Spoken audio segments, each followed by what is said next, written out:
사쿠라는 현대 일본의 고등학생으로 그 이름처럼 아름답고 사랑스러운 매력을 지녔습니다. 친절하고 사교적인 성격 뛰어난 미모, 그리고 우수한 성적으로 학교에서 가장 인기 있는 여학생입니다. 하지만 그녀에게는 불꽃으로 만들어진 또 다른 면이 있습니다. 그녀는 무엇보다 정의와 공정성을 소중히 여기며 강인하고 탄력적인 자기 방어 무술인 합기도를 수련했습니다. 어느 날 그녀는 푸른 불길에 타 죽는 6명의 남자들과 그 한가운데 서 있는 검은 머리의 소년을 목격합니다. 그녀는 즉시 경찰에 신고하고 직접 피해자들을 구하기 위해 달려갑니다. 위급한 상황인식 없이 한 명의 경찰이 느긋하게 그녀에게 다가갑니다. 그리고 그녀는 그를 범죄 현장으로 급하게 안내하지만 그곳에는 아무것도 없었습니다. 아무것도 없는 현장을 조사한 후 경찰은 그녀가 아마도 꿈을 꾼 것이라고 말하고 도넛을 먹으러 파출소로 돌아갑니다. 하지만 그녀는 여전히 그것을 잊을 수 없습니다. 새로운 전학생 소개로 수업이 시작되고 물론 그녀가 어젯밤 화재 현장 한가운데서 보았던 남자임이 드러납니다. 그는 자신을 료감이라고 소개하며 모두와 친해지기를 기대한다고 말합니다. 여학생들은 즉시 그의 매력에 빠져듭니다. 잘생긴 외모였지만 사쿠라는 그다지 흥분하지 않았다. 수업 후 그녀는 그가 다른 남자애들과 이야기하는 것을 은근슬쩍 관찰했다. 그래서 친구 오바가 사쿠라에게 그 남자애를 좋아하냐고 물었다. 사쿠라는 무시하고 일어나 그에게 혼자 이야기하고 싶으니 따라오라고 말했다. 모두가 경악하며 즉시 이 잠재적으로 완벽하고 상징적인 커플에 대해 수군거리기 시작했다. 둘은 조용히 이야기하기 위해 학교 관광 명소로 갔지만 전교생이 멀리서 그들을 지켜보러 왔다. 그녀는 어젯밤에 어디서 무엇을 했냐고 바로 질문했고 그는 자기 일을 했다고 대답했다. 그러자 그녀는 그의 손에 낀 장갑에 대해 직접적으로 따지며 지난밤 그 많은 사람들을 죽였을 때 입은 화상을 숨기려고 쓴 거라고 비난합니다.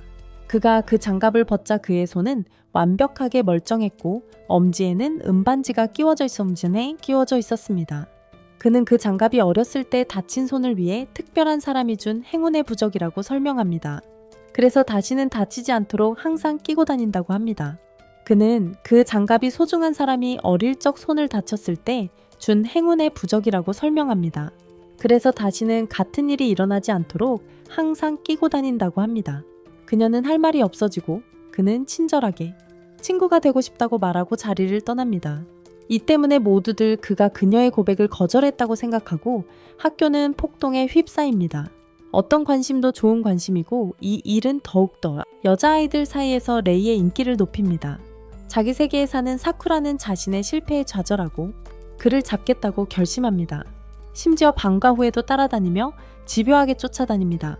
하지만 레이는 이를 알고 그녀를 따돌리려 숨습니다. 물론 그녀가 따라다니는 건 괜찮지만 제가 그러면 무섭고 접근 금지 명령을 받을 겁니다. 다음으로 그녀는 그가 다시 나타날 거라는 희망을 품고 범죄 현장으로 갑니다. 그곳에서 주인이 죽은 후 버려진 엘이라는 강아지에게 먹이를 줍니다. 주인이 쓰다듬는 방식을 따라 해보지만 밥을 줄 때 놀라서 도망쳐버립니다. 그때 레이가 나타나서 과거의 나쁜 경험 때문에 사람을 믿지 않는다는 것을 알고 강아지와 금방 친해집니다. 이를 본 사쿠라는 그가 생각했던 것만큼 나쁘지 않다는 것을 깨닫습니다. 그는 엘이 길 잃은 강아지냐고 묻습니다. 그녀는 주인이 노숙자였는데 가슴에 매를 문신으로 새긴 기팔콘이라는 갱단의 폭력배들에게 살해당했다고 대답합니다. 그녀는 불쌍한 그 남자의 죽음에 아무도 신경 쓰지 않았고 그 범죄자들이 조직의 권력과 영향력으로 처벌받지 않고 자유롭다는 사실에 분노합니다. 경찰조차도 눈 감아주는 일까지 해냅니다. 레이는 세상이 잊어도 자신은 언제든 그를 기억할 수 있으며 그들을 심판하는데 국가의 법이 필요 없다고 말합니다. 눈에는 눈이에는 이 원칙을 인용하며 말이죠. 너무 잔혹한 철학이라고 생각하지만 그의 감정에 공감하며 마침내 그에게 미소 짓습니다. 다음 날이 되자 그녀조차도 화재 사건에 대한 자신의 기억이 착각이었다고 믿습니다. 오보는 방과 후에 그들을 노래방에 초대하며 열심히 조력자 역할을 합니다. 하지만 두 사람 모두 할 일이 있다며 초대를 거절합니다. 레이는 자신이 쓰레기 수거부라고 말하며 자리를 뜹니다. 사장이 이미 조급하게 전화를 해오고 있기 때문입니다. 사쿠라는 다시 공원으로 돌아가 일에게 먹이를 주려 하지만 일은 또다시 그녀에게서 도망칩니다. 그녀는 뭔가 몸부림치는 소리와 신음소리를 듣고 즉시 조사하러 갑니다. 그녀는 한 남자가 폭력배들에게 맞고 있는 것을 보고 그들에게 멈추라고 소리치며 이미 경찰에 신고했다고 말합니다. 폭력배들은 경찰이 아무것도 할 수 없다는 것을 알기에 비웃기 시작합니다. 그녀는 그들의 가슴에 새겨진 매 팔촌 문신을 보고 자신이 꽤 공형에 처했음을 깨닫습니다. G팔콘스의 두목이 앞으로 나와 그들이 실종된 사람들에 대한 정보를 얻기 위해 이곳에 사는 노숙자들을 신문하고 있을 뿐이라고 말하며 그녀에게 사라지라고 합니다. 그녀는 즉시 화재 사건을 떠올리고 이틀 전에 일어난 일이냐고 무시문고도 묻습니다. 뭔가 알고 있다는 것을 깨달은 그들은 그녀를 애워싸고 모든 것을 밝히라고 요구합니다. 하지만 그녀는 충격에 빠져 있는데 자신이 헛것을 본 것이 아니고 사람들이 정말 불에 타 죽었다는 것을 확인했기 때문입니다. 한 남자가 그녀를 거칠게 다루려 하지만 그녀는 즉시 그를 뿌리칩니다. 모두 그녀에게 달려들지만 그녀는 마치 여자 사장처럼 그들을 상대하다가 한 남자에게 등 뒤에서 테이저건을 맞습니다. 더 이상 움직일 수 없게 되자 그들은 그녀를 차기 시작합니다. 그녀를 둘러싸고 벨트로 손을 묶습니다. 일이 갑자기 나타나 그녀를 보호하려 하지만 불쌍한 개는 잔혹하게 얻어맞습니다. 이를 본 사쿠라는 벌떡 일어서서 일 앞에 몸을 던지지만 그들은 단지 그녀의 엉덩이를 차고 칼로 찌르려 합니다. 그때 리에가 개를 확인하러 나타납니다. 개를 쓰다듬으며 그는 피투성이 된 개의 몸을 살피고 여러 장기와 뼈가 구할 수 없을 정도로 파괴되었음을 확인합니다. 사쿠라는 그에게 병원에 데려가라고 소리치지만 그는 일에게 사쿠라를 잘 보호했다고 말하고 목을 부러뜨려 즉시 죽입니다. 다음으로 그는 한 악당을 돌아보며 악행에 대한 응징이라고 말합니다. 그는 장갑을 벗고 같은 손으로 곤봉의 얼굴을 잡아 불꽃에 덮습니다. 사쿠라가 며칠 전에 보았던 것과 같은 푸른 불꽃으로 활활 타오르는 불길입니다. 그는 다른 이들을 향해 쓰레기를 치우는 자신의 일을 하고 있다고 말하며 쓰레기 청소부로서 나머지도 태워버립니다. 마지막으로 그는 사쿠라의 얼굴을 잡고 그녀에게도 불을 붙입니다. 다음날 그녀는 어젯밤 일을 희미하게 기억하며 침실에서 눈을 뜹니다. 부모님은 그녀가 잘 있는 것을 보고 안도하고 그녀는 부모님께 어젯밤에 무슨 일이 있었는지 묻습니다. 부모님은 아버지가 그녀를 현관 앞에서 의식을 잃은 채 발견했고 누가 그녀를 집까지 데려다 주었는지는 전혀 알 수 없다고 말합니다. 학교에서 그녀는 일어난 일들을 되짚어보며 깨닫는다. 레이가 자신을 죽이려 했고 왜 자신을 살려두었는지 의문을 품는다. 그녀는 교실에 들어가고 그는 당돌하게도 그녀를 똑바로 쳐다보며 미소 짓는다.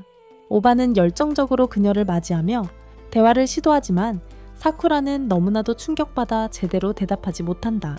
오바는 사쿠라에게 무슨 일이냐고 묻고 그녀는 어제 일에 대해 말하려다가 거의 실수할 뻔한다. 하지만 레이가 끼어들며 말을 가로막는다. 그는 사쿠라를 짝사랑한다는 오바의 놀림에 능글맞게 웃으며 손을 장갑 낀 손으로 오바에게 뻗고 사쿠라는 놀라서 그에게서 떨어져 나온다. 자신이 불에 타 죽을까봐 두려워서이다. 사쿠라가 미쳐버린 것처럼 상황 전체가 묘사됩니다. 그 후 레이는 사쿠라를 계속 감시하는데 사쿠라 자신은 자신 때문에 가까이 다가오는 사람들에게 위험이 될까봐 걱정되어 오바를 피합니다. 그녀의 친구는 이를 사쿠라가 자신보다 남자를 택했다고 오해하고 화를 냅니다. 좌절한 사쿠라가 공개적으로 레이에게 함께 집으로 가서 이야기하자고 하고는 오바를 붙잡고 모든 것이 끝난 후에 모든 것을 설명하겠다고 확신시켜줍니다. 오바는 이해하고 행운을 빌어줍니다. 방과 후 그녀는 레이를 사람이 많은 거리로 데려가는데 그곳에서는 그가 감히 아무 짓도 할 수 없을 것이라고 확신하고 그에게 G팔콘 패거리를 죽인 것에 대해 따집니다. 그는 즉시 자백하고 그런 쓰레기들을 처리하는데 무슨 해가 있냐고 묻습니다. 그녀는 그가 자신을 이동식 정의의 사자쯤으로 생각하는지 묻고 그에 대한 그의 대답은 자신이 악마라고 하는 것이었다. 그녀는 그에게 그 많은 사람들을 죽였으니 경찰에 자수하라고 요구한다. 이 말을 들은 그는 웃기 시작하며 자신은 다른 사람들과 다르기 때문에 법의 심판을 받을 수 없다고 주장한다. 그러고는 그녀가 전혀 예상치 못한 행동으로 대낮에 그녀의 얼굴을 잡고 목격자인 그녀를 불태우려 한다. 불길이 솟아오르기 전에 그녀는 본능적으로 그의 손을 쳐내고 대신 그녀의 가방에 불이 붙는다. 그녀는 도망치지만 그는 그녀를 따라잡아 손을 잡는다. 그녀는 화상을 입을까봐 비명을 지르지만 그는 그저 미소 지으며 장난이었다고 말합니다. 그러고는 자신이 코드 해독가이며 악당으로서 법의 심판이 미치지 못하는 악을 심판하는 것이 자신의 임무라고 밝힙니다. 예를 들어 무고한 노숙자와 그의 소중한 개를 죽인 지휘팔콘 폭력배들처럼 말이죠. 그는 그녀에게 자신의 속마음을 솔직하게 들여다보고 자신이 죽였으면 했던 모든 멍청이들을 생각해보라고 말합니다. 하지만 그녀는 그 생각을 단호히 부정하며 그가 누구든 해치지 못하도록 끝까지 따라다니겠다고 맹세합니다. 그는 웃으며 그녀가 그의 존재를 다른 사람에게 알리면 그녀와 그녀가 말한 사람 그리고 그 주변 사람들을 모두 태워버리겠다는 조건을 겁니다. 그는 웃으며 동의합니다. 단 그녀가 그의 존재를 다른 사람에게 말한다면 그녀와 그녀가 말한 사람 그리고 주변 사람들을 모두 불태워버리겠다고 합니다. 불운한 스타벅스 입구를 예로 들어서 나중에 그는 상급자에게 전화해서 사쿠라를 처분하지 않기로 결정했다고 알립니다. 그녀가 그의 불길에도 타지 않는 흥미로운 희귀한 경우이기 때문입니다. 다음날 그는 그녀의 집 밖에서 그녀가 함께 학교에 갈 때까지 기다립니다. 그녀를 관찰하는 그의 훈련의 일환으로 좋은 변명이네 리에. 오바는 이것을 보고 그녀에게 축하하며 아무것도 설명할 필요 없다고 말합니다. 하지만 그녀는 여전히 사과합니다.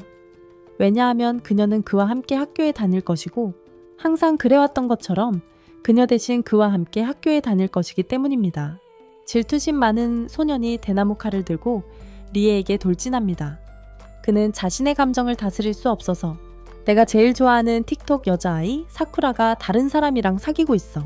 사쿠라는 리에가 손을 드는 것을 보고는 그의 앞으로 뛰어들어가 검을 쳐내고 그가 화염 마법을 쓸 틈도 없이 막은 다음 복도 전체에 들릴 정도로 큰 소리로 누가 감히 리의 손가락 하나라도 건드리면 자기한테 따질 거라고 소리친다.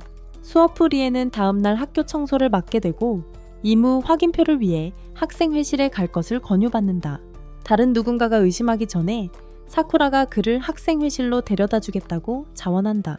가는 길에 사쿠라를 짝사랑하는 후지와라 선배를 만난다.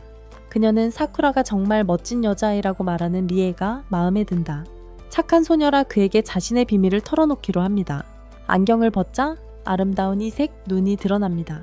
한쪽은 갈색이고 다른 한쪽은 파란색입니다. 그는 즉시 그녀의 머리를 잡고 불을 지르려는 듯한 행동을 해 사쿠라를 당황하게 합니다. 천천히 그는 진정하고 그녀의 머리를 쓰다듬으며 다른 사람으로 오해돼서 미안하다고 사과합니다.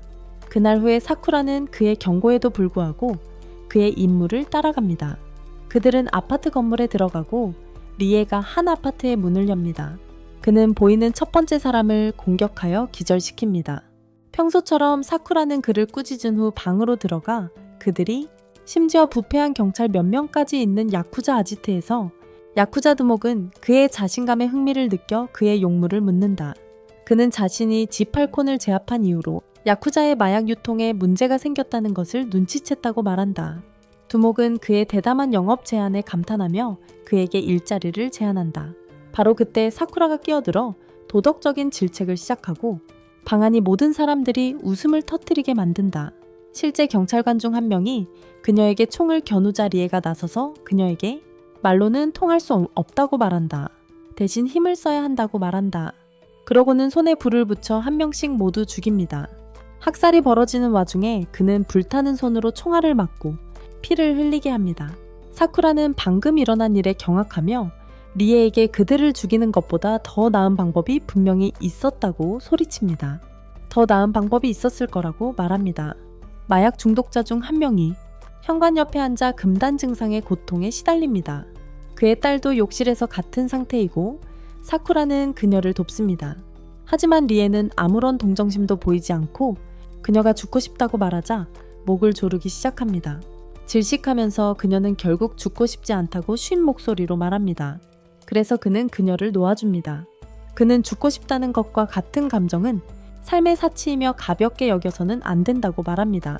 사쿠라는 그의 철학에 어리둥절해하며 그를 껴안고 그의 따뜻함을 느낀다고 말하며 그의 병들고 뒤틀린 마음속에서 무슨 일이 일어나고 있는지 이해하려고 노력하겠다고 말합니다. 그에 대한 답으로 그는 그녀를 때리고 이해받고 싶지 않다고 말합니다. 그리고 그는 건물을 나서서 부패한 경찰서장 다카다와 대면하여 이토미라는 남자가 어디 있는지 알아내려 합니다. 다카다는 도망치려 하지만 리에가 그를 추격하고 그를 죽이려 합니다. 하지만 헬리콥터가 나타나 그의 행동을 방해하고 그 안에서 토키라는 남자가 뛰어내려 다카다를 죽입니다. 리에의 얼굴은 변함없이 무표정하지만 그 표정 속에서 자신이 혐오하는 다른 색깔의 눈을 가진 토키를 보며 최대한의 짜증을 드러냅니다. 다음날 리에는 코드브레이커 최고 의결 기관인 에덴 앞에 나타납니다. 위원회에는 그가 6번째 코드브레이커로 임명되었음에도 불구하고 그의 임무 수행을 칭찬합니다. 그리고 그에게 다음 임무를 부여하는데 그것은 다바타 시게루라는 정치인의 암살입니다. 그가 그 남자도 이토미와 관련이 있는지 묻자 조직의 고위 간부 중 한 명이 걔처럼 충성만 하면 되지. 그런 걸 알 필요도 없고 신경 쓸 필요도 없다고 말합니다. 걔처럼 충성만 하면 되지. 그런 걸 알 필요도 없고 신경 쓸 필요도 없다고 말합니다. 리에가 그 말투를 참지 못하고 즉시 그에게 불을 뿜으며 배짱이 있다면 직접 말하라고 고위 간부들에게 말합니다. 리에가 그 말투를 참지 못하고 즉시 그에게 불을 뿜으며 배짱이 있다면 직접 말하라고 고위 간부들에게 말합니다. 한편 사쿠라는 전날 밤에 무슨 일이 있었는지 기억나지 않은 채 귀여운 강아지와 함께 다시 집 대문 앞에 서 있습니다. 전날 밤에 무슨 일이 있었는지 기억나지 않은 채 귀여운 강아지와 함께 다시 집 대문 앞에 서 있습니다. 이런 일이 2번째라서 부모님은 그녀가 마약 중독자가 된 것이 아닌가 걱정합니다. 이런 일이 2번째라서 부모님은 그녀가 마약 중독자가 된 것이 아닌가 걱정합니다. 부모님은 코카인은 2010년대 유행이었다며 버섯을 해보라고 충고합니다. 그녀는 사실 등산 동호회에 가입했다고 거짓말을 합니다. 클럽에 가서 야외에서 잠을 자는 것을 훈련 삼으라고 합니다. 부모는 안도의 한숨을 쉬며 몰래 자신의 물건을 치웁니다. 그녀는 학교에 가려고 집을 나서지만 밖에서 이성적인 눈을 가진 남자를 봅니다. 그는 자신을 토키 코드 브레이커 004라고 매력적으로 소개하며 오늘 리에의 대타라고 설명합니다. 친한 친구라고 주장한 후 그녀는 흥분해서 그에 대해 이야기해야 한다고 말합니다. 토키는 동의하지만 장소를 바꾸고 싶어하며 그녀를 텅 빈 공원으로 데려가 벤치에 앉습니다. 그도 중요한 얘기가 있다고 해요. 그녀와 관련된 일이고 얼굴 바로 앞까지 다가가요. 네, 확실히 여자 꼬시는 영상을 보는 것 같아요. 다행히 리에가 나타나 그를 밀쳐내요. 토키가 오늘 밤 일을 논의해야 한다고 말하자 싸움이 시작돼요. 윗선에서 리에 혼자서는 해낼 수 없다고 완전히 신뢰하지 않기 때문이죠. 그들의 싸움은 점점 더 거세지며 능력을 사용하기 시작하지만 사쿠라가 둘 다 다치기 전에 그들의 싸움을 멈춰요. 나중에 사쿠라는 수업 중 캠퍼스를 돌아다니는 토키를 발견하고 아프다고 둘러대며 자리를 피해요. 리에도 몰래 빠져나와 토키를 몰아붙입니다. 다른 학교 교복을 입은 토키를 선생님이 불렀습니다. 하지만 토키는 능숙하게 말하여 학교를 둘러볼 수 있게 허락을 받고 하루 동안 수업을 청강하게 됩니다. 쉬는 시간에 사쿠라가 리에를 점심 식사에 초대하지만 리에는 거절합니다. 사쿠라는 토키도 초대하지만 토키는 일이 있다며 빠져나가려고 합니다. 하지만 결국에는 함께 가게 됩니다. 사쿠라는 토키에게 리에가 사람을 죽이는 것을 막을 방법이 있는지 묻고 토키는 모든 코드 해독가들은 누군가를 보호하거나 하는 목표가 있기 때문에 그 목표를 위해 손을 더럽히는 일을 한다고 대답합니다. 그도 리에가 비슷한 일을 겪고 있다고 확신해요. 그녀는 또한 후지와라 선배가 토키의 언니라는 것을 알게 되어 그 닮은 점은 우연이 아니라는 것을 알게 됩니다. 이때 리에는 사쿠라가 어떤 바보 같은 짓을 할지 몰라서 위험을 감수하고 싶지 않다는 핑계로 그들에게 합류합니다. 정말 속정 깊은 아들이네요. 하지만 그들은 점심 3인 데이트에 2명의 선배의 그중 한 명이 후지와라인 그들이 끼어들면서 그녀가 원했던 진지한 대화를 나눌 수 없었습니다. 그녀를 보고 토키는 그녀가 자신을 알아채기 전에 조용히 떠납니다. 그녀를 보고 토키는 자신이 눈에 띄기 전에 조용히 자리를 떠납니다. 사쿠라가 오빠가 방문했다고 말하자 후지와라는 아무도 없고 사쿠라에게는 오빠가 없다는 사실에 어리둥절해야 합니다. 사쿠라는 그날 밤 리에와 함께 임무에 참여합니다. 가는 길에 사쿠라는 후지와라와 토키의 관계에 대해 묻습니다. 그는 암호 해독가는 사회에 존재하지 않는 사람들이기 때문에 이전에 가족이나 인연이 있었다 해도 더 이상 존재하지 않는다고 설명합니다. 그들은 목표의 집에 모여 토키가 능숙하게 보안 시스템을 해제하고 음료수 캔처럼 정문을 구겨 넣어 침입합니다. 레이는 자신의 특수 능력이 자기장 조작이라고 밝힙니다. 들어가자마자 그들은 무장한 경비원들에게 둘러싸이고 경비원들은 곧바로 그들에게 토키가 초능력으로 총알을 맞고 경비병들에게 되돌려 보냅니다. 사쿠라가 토키를 덮치며 가로막는데 몇 초 전에 그를 죽이려 했으면서 말이죠. 누가 저 여자를 다시 부엌으로 돌려보내줘요. 갑자기 두 편 사이에 회오리가 나타나고 경비병들은 돌이 되어 부서집니다. 문이 폭발하듯 열리고 큰 배낭을 맨 두 남자가 바람과 물을 조종하는 능력을 지닌 채 나타납니다. 그들은 코드 브레이커들과 싸우지만 금방 연료가 떨어져 닭처럼 도망칩니다. 토키는 이 조직이 특수 능력 연구를 위해 정부로부터 자금을 지원받았다고 설명합니다. 정부가 특수 능력 연구를 위해 자금을 지원했습니다. 암호 해독자들은 총리의 직접 명령을 받아 부패한 정치인이나 법 집행자라 할지라도 악을 막습니다. 부패한 정치인이나 법 집행자의 형태로 나타나더라도 악을 막기 위해 총리의 직접 명령을 받습니다. 이번 임무의 주요 목표는 다바타 시게루이며 정치인이자 이 연구시설의 책임자입니다. 특수 능력 실험 류함은 정부의 허가를 받았지만 암호 해독자들의 최고 의사 결정 기구인 에덴이 문제 삼는 것은 실패한 실험 대상자들이 살해되어 장기가 적출되고 밀매되고 있다는 점입니다. 그들의 장기가 밀매되고 있다는 것입니다. 그들은 부검실로 들어가서 보고서에 나온 끔찍한 묘사를 확인합니다. 거기서 그들은 다바타 씨와 두 명의 악행을 정당화하려는 완납의 슈퍼히어로들을 만납니다. 리에가 먼저 공격하여 남자의 물 장벽을 증발시킵니다. 바람과 돌 남자는 토키를 공격하고 토키는 사쿠라와 함께 달아납니다.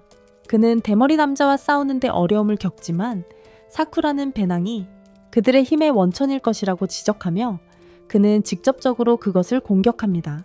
하지만 불행히도 그것들은 탄소 섬유로 만들어져서 그의 능력에 영향을 받지 않습니다. 그는 금속 파편으로 공격하는 방식을 바꾸고 배낭을 소다캔처럼 뚜껑이 열리며 아이가 튀어나온다. 동시에 물남자는 힘이 다 떨어져 좌절하며 몸부림치고 그 안에 아이가 있음을 드러낸다. 사쿠라는 아이에게 달려가 일으켜 세우려 한다. 어린 소녀는 그들을 죽여달라고 중얼거린다. 왜냐하면 그들이 약한 힘을 가진 그의 남동생을 죽였기 때문이다. 경악한 토끼는 칼로 대머리의 머리를 찌르며 끝을 낸다. 소녀는 그에게 감사를 표하고 죽는다. 리에도 다른 남자에게 같은 짓을 하고 그 후 시게루는 도망치려 하지만 토끼가 그를 넘어뜨리고 리에가 마무리한다. 타바타는 딸 치사가 휠체어를 타고 들어올 때까지 물러선다. 그리고 무슨 일이 일어나고 있는지 묻는다. 치사는 리에가 자신이 읽는 히어로 만화책의 불꽃맨이라고 생각하고 아버지가 말했듯이 그가 마침내 왔다는 사실에 흥분한다. 자신에게 필요한 장기 이식을 가져다 줄 것이라고 아버지가 말했기 때문이다. 그때 그들이 깨닫는 것은 그가 이 연구시설을 딸에게 맞는 장기 기증자를 찾기 위한 핑계로 이용해 왔다는 것이다. 그는 자신이 죽인 아이들을 전혀 개의치 않는다고 밝히는데 그 아이들은 결국 국가의 더러운 일을 하는 개가 될 것이기 때문에 그는 그들에게 더 나은 목적을 부여하여 딸의 기증자가 될 기회를 주는 것이다. 리에가 이 살인마의 헛소리를 더는 참지 않아서 그를 죽이려는 순간 사쿠라가 또 다시 방해합니다. 하지만 이번에는 리에의 마법에서 그를 떼어내 직접 혼내주려고 하는데 그가 감히 자신이 죽인 아이들에 대해 그런 식으로 말했기 때문입니다. 마침내 그를 껴안고 그가 저지른 모든 일에도 불구하고 죽어서는 안 된다고 말합니다. 타바타는 마침내 자신이 저지른 용서할 수 없는 죄를 깨닫고 치사를 부탁한다고 말합니다. 그 후 그는 토키가 전에 사용했던 칼을 집어듭니다. 리에를 자극하려다가 리에에게 불에 타 죽임을 당한다. 죽기 전에 다미아의 욕망을 죽인 것에 대해 치사에게 사과한다. 아버지가 죽는 것을 본 치사는 분노에 차서 리에에게 책을 던지고 자신의 특수 능력을 사용하여 책장들을 작은 종이 칼날처럼 리에에게 날려보낸다. 치사가 기절하기 전에 리에에게 나중에 복수하라고 부추긴다. 와, 그녀의 치료사는 돈방석에 앉겠네? 사쿠라는 이 행동을 그녀에게 삶의 목표를 주려는 시도로 인식한다. 한편 토키는 연구 계획의 배후에 있는 진짜 배우 인물과 통화 중인 타바타의 비서와 대면한다. 배우 인물은 코드 해독객에 들켰다는 것을 알고 수수께끼에 전기를 보낸다. 비서에게 신호를 보내고 비서는 정보 유출을 막기 위해 본의 아니게 자해를 합니다. 어떤 정보도 새어나가지 않도록 스스로 무의식적으로 행동을 취합니다. 토키는 전화를 받고 아모 해독가 옹골 히토미가 배후에 있다는 사실을 알게 됩니다. 다음날 토키는 사실 자신의 아버지인 수상과 점심을 먹습니다. 그는 아모 해독가들에게 닥친 부담을 덜어주고 싶어서 특수 능력 연구를 승인했다고 고백합니다. 아모 해독가들에게 떠넘겨진 부담을 어떻게든 덜어주고 싶었던 겁니다. 토키는 그의 변명을 믿지 않고 자신이 여동생을 지키기 위해 아모 해독가가 되기로 했다는 것을 상기시킵니다. 한편 사쿠라는 신문을 읽고 고위 정치인 다바타의 상황까지 언론이 조작했다는 사실에 놀랍니다. 유명 정치인 다바타의 상황까지도 조작했던 겁니다. 비밀 암호 해독자들의 흔적을 감추기 위해 살해당했다. 학교 가는 길에 그들은 암호 해독자 0059 프린스를 만난다. 그는 사쿠라에게 자신과 리아에게 잠시만 사적인 시간을 달라고 부탁한다. 사쿠라는 리아에게 에덴이 어제 사쿠라를 매우 위험한 임무에 데려온 그의 결정에 불만이라고 알린다. 그녀는 보호가 필요한 희귀한 존재이기 때문에 그렇다고 설명한다. 그리고 곧 길을 잃을 수도 있으니 무리하지 말라고 경고한다. 그 의미가 무엇이든 말이다. 그 후 그녀는 떠난다. 다른 한편 토키는 어두운 골목길에서 비틀거리며 쓰러져 있다. 사쿠라는 그에게 많은 암호 해독자 친구들이 있다는 것을 알게 되어 기뻐해하며 그에게 용기를 준다. 친구는 좋은 것이니까 반 친구들에게도 마음을 열어야 해. 하지만 그는 그들을 자신의 진짜 정체를 알아낼지도 모르는 부담으로만 여기고 게다가 코드 해독반 친구들은 친구가 아니라 동료일 뿐이라고 생각해. 반 친구들은 그가 사쿠라를 제외한 다른 사람들과 이야기하는 것을 어려워져 하는 것을 눈치채고 그날 리아를 위한 깜짝 환영회를 열어줘. 각자 그와 함께 하고 싶은 일에 대한 편지를 써서 그에게 건네줘. 그는 사쿠라가 우정의 중요성을 다시 한번 강조하는 동안 테라스에서 그 편지들을 모두 읽어. 그런데 갑자기 편지들을 태우기 시작하자 사쿠라가 놀라서 편지를 빼앗아. 그는 물건을 갖고 있으면 사람들의 것이 남아서 그들이 죽은 후에도 그는 모든 데이터를 기억하고 있어요. 편지 속 내용들을 모두 외우고 절대 잊지 않겠다고 약속했죠. 사쿠라는 그의 드문 감정 표현에 기대어 그가 존재하지 않는 게 아니라고 말하지만 그는 여전히 친구는 필요 없다고 고집합니다.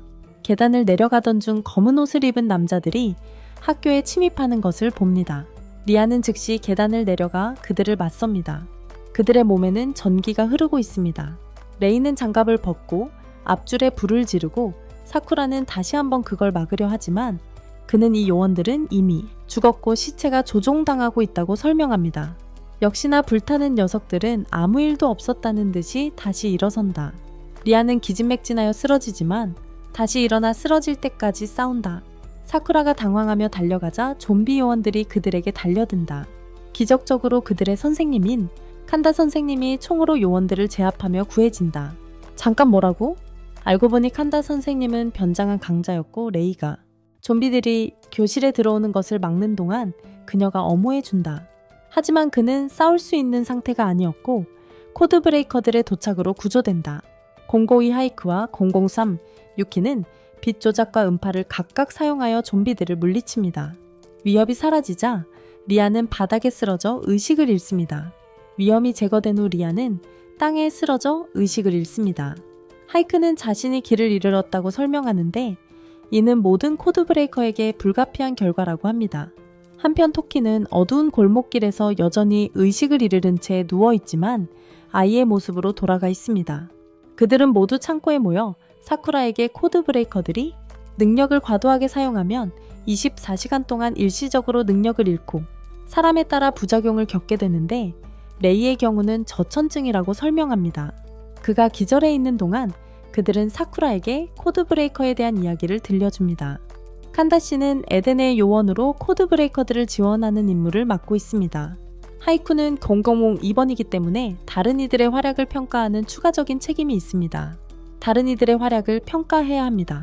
사쿠라가 001에 대해 언급하자 칸다 씨는 재빨리 화제를 돌리며 다시 공격받는 것을 피하기 위해 위치를 바꿔야 한다고 말합니다.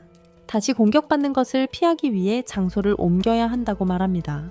레이 집의 위치는 알려져야 하기 때문에 사쿠라는 자신의 집으로 그들을 데려갑니다. 왜냐하면 그곳은 그녀의 아버지 기자쿠라 일족, 즉 일본에서 가장 강력하고 유명한 야쿠자 조직의 보호를 받기 때문입니다.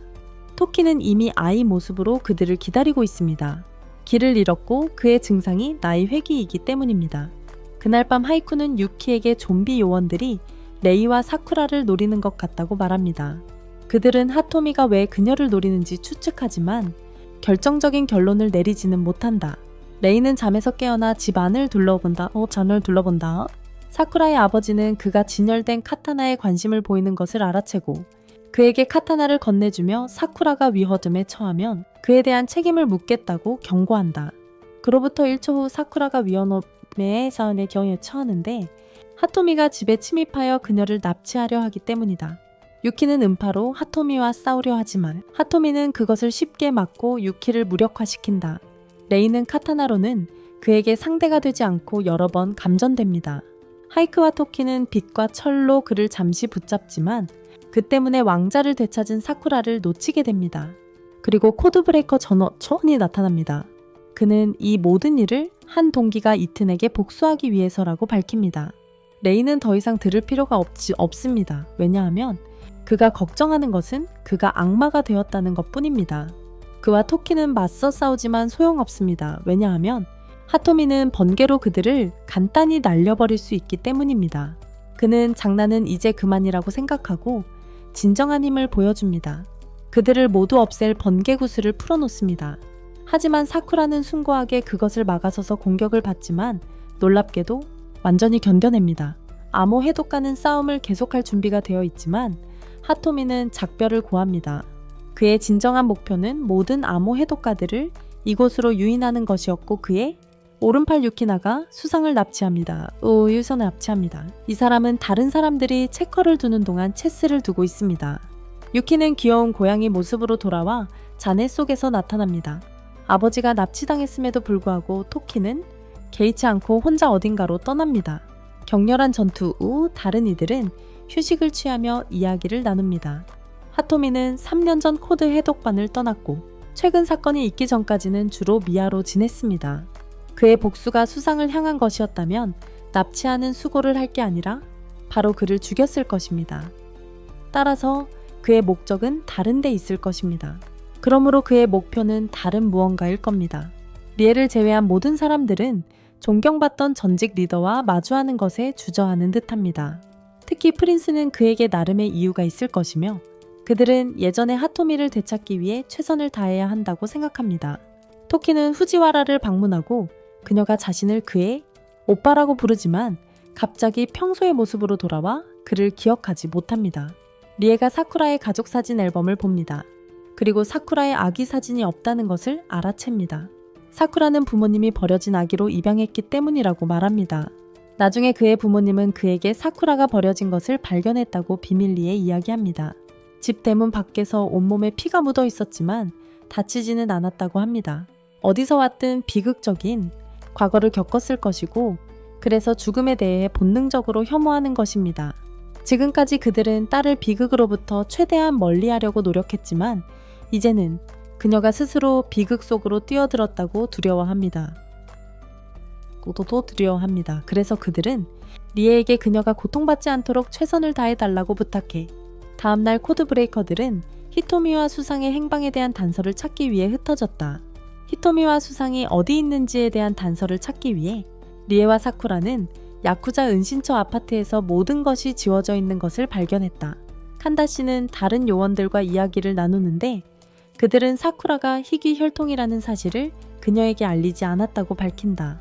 그녀가 히토미 밑에서 일했던 적이 있기 때문에 그녀가 히토미의 정보원일 가능성에 대한 예방 조치로 히토미의 정보원일지도 모른다는 우려 때문이었다. 칸다씨는 그들의 의심에 화가 나서 요원으로서의 자존심을 걸고 히토미를 처단하겠다고 한다. 프린스는 수상의 행방에 대해 이상하리만큼 태만한 하이크를 질책한다. 보안을 강화하고 모든 코드 해독가들을 사쿠라의 집에 집결시켰어요. 마치 고발당할 것을 기다렸다는 듯이 그는 히토미의 계획에 가담했다는 것을 즉시 인정합니다. 그가 그녀를 공격하려는 순간 그들이 서 있는 다리에서 폭발이 일어나고 다른 건물에서도 폭발이 일어납니다. 하이크는 히토미의 계획이 이미 시작되었다고 선언합니다. 프린스는 자신의 그림자 능력으로 필사적으로 다리가 무너지는 것을 막으려 하지만 하이크는 그녀가 방어에 집중할 수 없으니 탈출을 우선시해야 한다고 말합니다. 그러고는 사쿠라 앞에 나타나 레이가 라고 주장합니다. 암호 해독자들의 비밀기지에서 그녀를 기다리고 있다. 그는 그녀를 속여서 따라오게 한 뒤 히토미의 기지로 데려간다. 그녀는 의자에 묶여있는 수상을 보고 놀란다. 하이쿠는 히토미에게 사쿠라를 데려왔다고 보고하며 이제 자신도 합류할 수 있냐고 묻는다. 즉 그는 암호 해독자들을 배신하기로 결심한 것이다. 같은 시각 칸다 양과 암호 해독자들은 히토미의 현재 위치를 알려주는 익명의 제보를 받는다. 은신처의 TV에서는 도시 전역에서 발생한 테러리스트들의 공격으로 인한 많은 사상자 소식이 속보로 흘러나온다. 그녀는 그에게 왜 그런 끔찍한 짓을 하는지 끝없이 캐묻는다. 그래서 그는 이것이 그가 코드 해독자들을 구하는 방식임을 보여줍니다. 히토미는 하이기, 이 은신처의 위치를 알고 있었던 것을 보면 그가 탈영하기 훨씬 전부터 자신을 주시하고 있었을 것이라며 아직 완전히 신뢰하지 않는다고 말합니다. 하익은 그랬다고 인정하지만 이제 그의 진짜 의도를 알았으니 그를 돕고 싶다고 말합니다. 신뢰의 표시로 사쿠라를 납치하고 프린스를 다치게 했습니다. 사쿠라는 참견하려 하지만 그는 그녀를 제압하고 그녀에게 존재하지 않는다는 것이 어떤 기분인지 전혀 모른다고 말합니다. 내가 좋아하는 사람이 나를 무시하는 것 같아서 이해가 돼요. 카렌 이걸 보고 있다면 접근 금지 명령을 해제해줘. 카렌 만약 당신이 이걸 보고 있다면 접근 금지 명령을 해제해주세요. 리에와 유키가 함께 은신처에 도착하여 하이크와 마주치고 리에의 공격을 피하는 하이크. 리에의 돌진을 피하고 바위 장벽으로 자신을 덮어 하이크의 음파 공격을 막는다. 유키는 리에에게 자신이 건공홍 이를 상대하는 동안 위로 올라가라고 말한다. 리에는 위로 올라가 히토미의 조종을 받는 간다씨가 자신에게 총을 겨누는 것을 본다. 간다씨는 자신의 몸을 제어하지 못하고 리에에게 실수로 총을 쏘게 된 것에 대해 사과한다. 리에는 총알이 다 떨어질 때까지 기다릴 계획이지만 히토미는 자신이 간다씨에게 마지막 총알을 자신의 머리에 쏘도록 강요했다고 말한다. 그러니 리에가 모두 피한다면 간다씨는 죽게 된다. 리에는 직접 간다씨를 죽이기로 결심하지만 사쿠라가 결박에서 벗어나 간다씨를 리에의 공격에서 밀쳐낸다. 히토미는 자신의 개입으로 칸다씨가 그의 조종에서 벗어났다는 사실에 놀랍니다. 그녀는 히토미에게 어떻게 그런 잔혹한 짓을 할 수 있냐고 묻고 그는 그 이유는 방 안의 모든 시계를 보면 알 수 있을 거라고 대답합니다. 확실히 방에는 멈춰선 시계들이 가득합니다. 그는 각 시계가 과거 암호 해독가들의 사망 시각을 나타낸다고 설명합니다. 그들은 사회에 존재하지 않으므로 이 시계들은 그들의 기억을 보존하는 유일한 방법입니다. 그의 모든 옛날 친구들을 죽음으로 몰아넣은 자는 목숨으로 값을 치러야 한다. 그는 민간인들이 자신들의 암호 해독가 순교자들을 모르는 채 꾸며낸 평화 속에서 살아가는 대가를 치러야 한다는 이유로 테러 공격을 기획했다. 게다가 많은 무고한 민간인들의 죽음은 그들을 영궁을 갈망하게 만들 것이고 그때 그가 나타나 암호 해독가들을 세상에 알릴 것이다. 리에가 개처럼 취급받는 것에 대한 그의 증오심에 공감하지만 모두 시계를 태우고 그가 많은 무고한 사람들을 죽인 것에 대해 그에게 반항한다. 특히 그가 전보다 그 무엇보다도 혐오했던 일이기 때문에 그들은 싸우려 하지만 유키나는 그들 사이에 얼음벽을 만들어 막는다. 히토미가 도망치는 동안 유키나는 사쿠라에게 얼음 조각을 던진다. 다행히 토키가 나타나 벽으로 막아선다. 유키나는 방에 눈보라를 일으켜 수상과 함께 도망친다. 건물 전체에 폭탄이 터지지만 사쿠라는 재빨리 그들을 뒤쫓는다. 그녀는 수상을 죽이지 못하게 하려고 그들에게 합류한다. 회상 속에서 히토미는 16살의 해독반에 건공리육으로 합류했던 때를 떠올린다. 당시 그는 밝은 눈으로 아이들이 걱정 없이 밖에서 놀 수 있는 미래를 꿈꿨다. 하지만 세월이 흐르면서 동료들의 죽음 후 더 높은 코드로 승진하며 그는 냉소적으로 변했다. 그러나 세월이 흐르면서 그는 동료들의 죽음 이후 더 높은 코드로 승진하며 냉담해졌다. 하이크만이 그만큼 많은 죽음을 목격했습니다. 그의 한계점은 단 한 번의 임무에서 4명의 코드 브레이커가 규칙을 어기는 특수 능력자들과의 전투에서 사망했을 때였습니다. 남은 건 그와 하이크뿐이었고 그 결과 그는 001로 승진했습니다. 그 후 현재 팀이 구성되었고 히토미는 자신의 지위 아래에서는 누구도 죽게 두지 않겠다고 약속했습니다. 그는 하이크에게 2명의 코드브레이커가 자신의 능력으로 인해 의문사한 사건을 조사해달라고 요청했습니다. 히토미가 레이에게 왜 코드브레이커가 되었냐고 묻자 그는 악을 불태우는 것만 신경 쓴다고 말했습니다. 히토미는 코드 해독자의 임무는 법으로 심판할 수 없는 악을 판단하는 것뿐만 아니라 법으로 보호할 수 없는 사람들을 보호하는 것이기도 하며 그래서 그는 최대한 많은 사람들을 구하기 위해 헌신하고 있다고 설명했습니다. 그는 최고의 팀을 만들었다고 확신했지만 하이쿠가 2명의 코드 해독자의 의문사에 대한 조사 결과를 알려주기 전까지는 말입니다.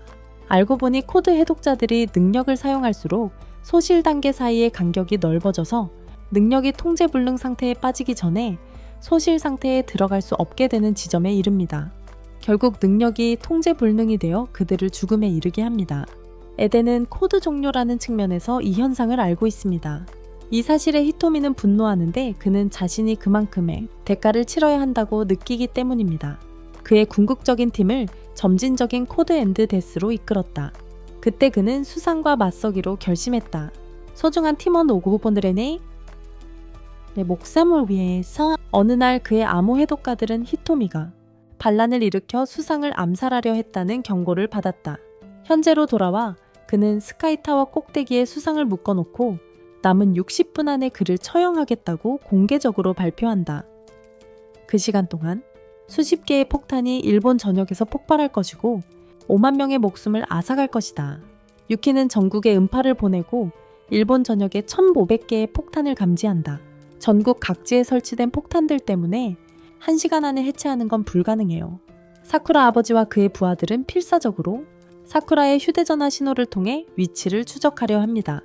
동시에 그와 다른 암호 해독가들은 폭탄 위치를 모두 적은 또 다른 익명의 메시지를 받습니다. 다른 메시지에는 스카이타워 꼭대기에 있는 수상의 위치가 적혀 있습니다.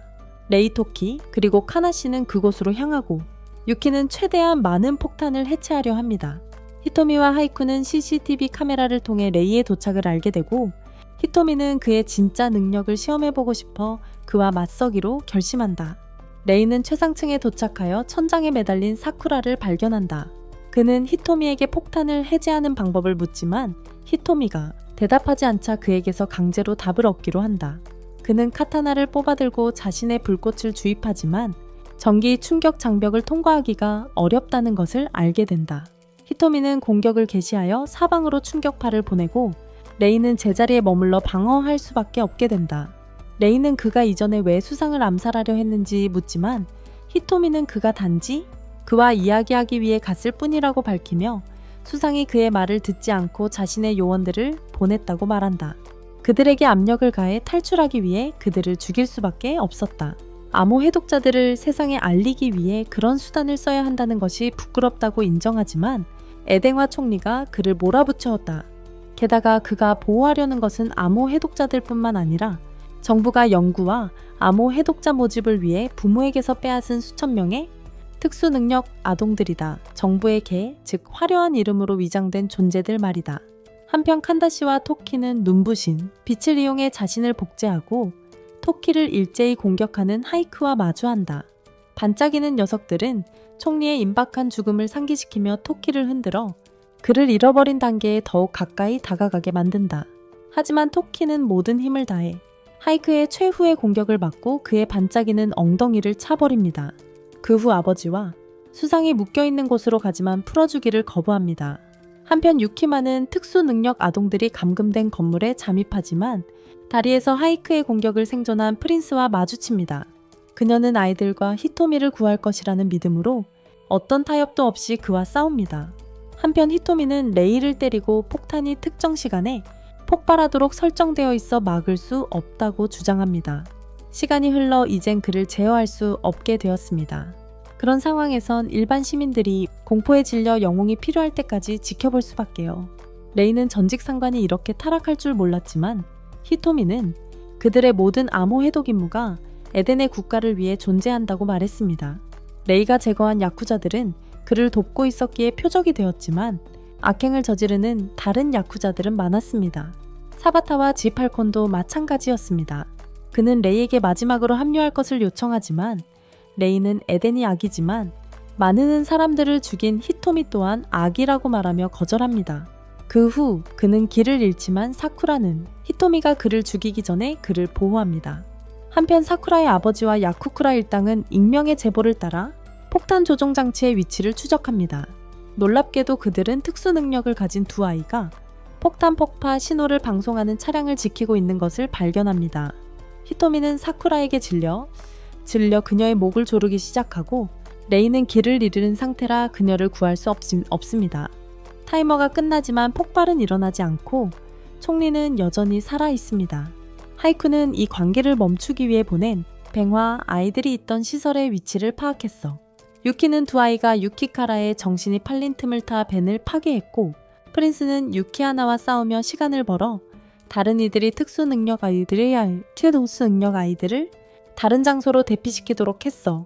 하지만 히토미는 최후의 수단으로 자신의 비상 계획을 사용해 그는 자신의 능력을 이용해 모든 폭탄을 동시에 폭파하기에 최적의 장소인 스카이타워를 선택했지. 하이크는 그를 막을 수는 없었지만 프린스가 그녀의 그림자로 타워를 감싸며 위기를 막았어. 토키는 총리의 얼굴을 방송하는 카메라를 파괴하고 그를 죽이겠다고 위협했어. 하지만 아버지와 다를 바 없게 될까봐 스스로 멈춥니다. 자신의 아이들을 국가의 개처럼 이용하는 아버지와 말이죠. 토키가 코드 해독자가 된 유일한 이유는 후지와라가 평범하게 살 수 있도록 하기 위해서입니다. 코드 해독팀은 히토미를 상대로 이것은 너가 아니다. 게임을 한 판 더 합니다. 레이가 반지를 꺼내 자신의 힘의 진정한 범위를 드러낼 때까지 말이죠. 레이는 이제 완전히 압도적으로 강력해졌고 히토미의 가장 강력한 힘을 아무렇지도 않게 흡수합니다. 마침내 그는 필살기를 사용하여 히토미를 물리칩니다. 그 후 히토미는 자신의 코드가 끝에 다다랐기 때문에 자신의 힘에 의해 공격받습니다. 마지막 순간 그는 그토록 극단적인 방법을 사용했다고 고백합니다. 시간이 부족하다는 것을 알았기에 에덴을 바꾸기 위해서였다고 말입니다. 무엇보다도 그는 다른 특수 능력자들이 이러한 끔찍한 운명을 겪는 것을 원치 않았습니다. 그는 전 동료들에게 위험에 빠뜨린 것에 대해 사과하고 그들이 이 모든 테러의 배후를 막은 영웅으로 세상에 알려진다면 자신의 계획이 헛되지 않을 것이라고 깨닫습니다.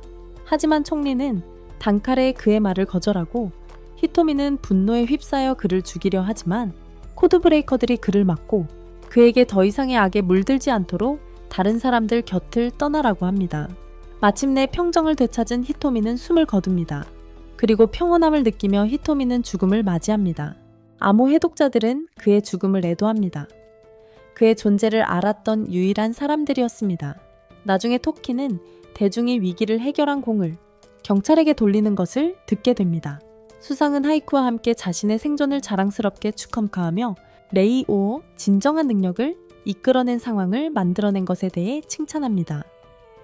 그들의 세키라는 자를 물리치려는 그들의 거대한 계획의 목표였습니다. 수상은 자신의 목적을 위해 레이와 희귀 혈통인 사쿠라를 이용할 계획이며 가까스로 죽음을 면한 사건 이후에도 전혀 변하지 않았습니다. 갑자기 목 주위에 정의 스파크가 튀고 그는 피를 토하며 기침을 시작합니다. 히토미의 마지막 선물이었습니다. 레이를 제외한 모든 코드 브레이커들이 작별 인사를 합니다. 각자의 임무를 수행하러 떠나기 전에 사쿠라에게 작별 인사를 합니다. 와, 끝까지 선대이네요.